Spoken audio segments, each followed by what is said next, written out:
It is a great pleasure for me to welcome my good friend, Prime Minister Lee, to the Oval Office. He and I have interacted in a whole range of international fora, and not surprisingly, he has proven to be an outstanding partner for us on the international stage.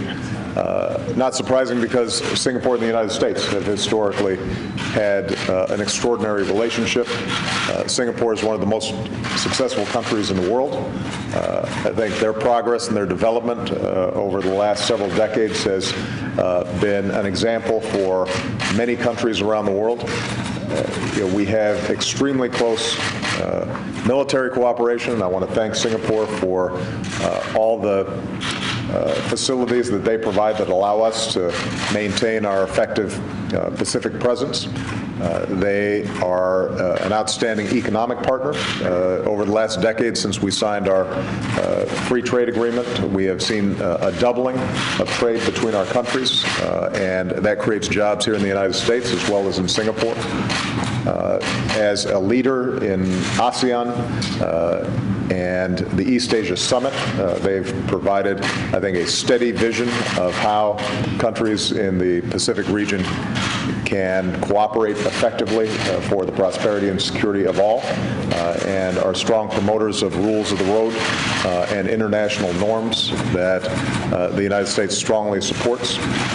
And so across the board, we have very much appreciated the extraordinary relationship between our two countries, and personally I can tell you that there are very few world leaders who I'm more appreciative of in terms of their advice and counsel and thoughtful analysis than Prime Minister Lee.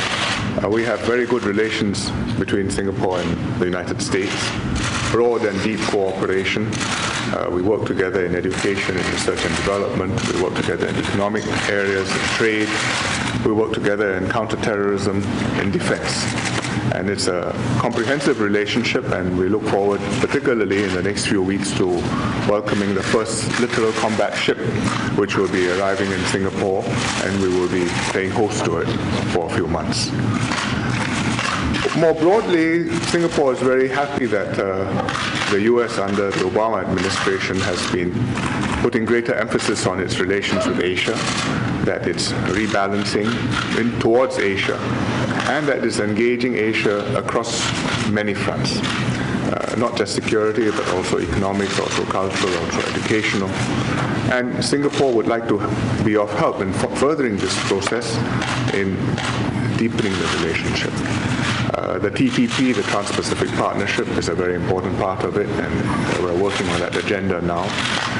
There's also work going on deepening ASEAN's relations with the United States, which the President initiated when we last met in November in Phnom Penh. And there are other important bilateral relationships in Asia, including what is perhaps the most important bilateral relationship in the world, which is between the U.S. and China. And we are happy that the administration's attention is focused on these, and Singapore will do our part, what we can, to help America engage the region constructively, productively, and in a way which fosters stability and prosperity for all the countries. So I'm very happy to be here, to be calling on the President, and I hope I'll have the opportunity to invite him to come and visit Singapore before too long, and for me to reciprocate his wonderful hospitality. Thank you very much, everybody. Thank you.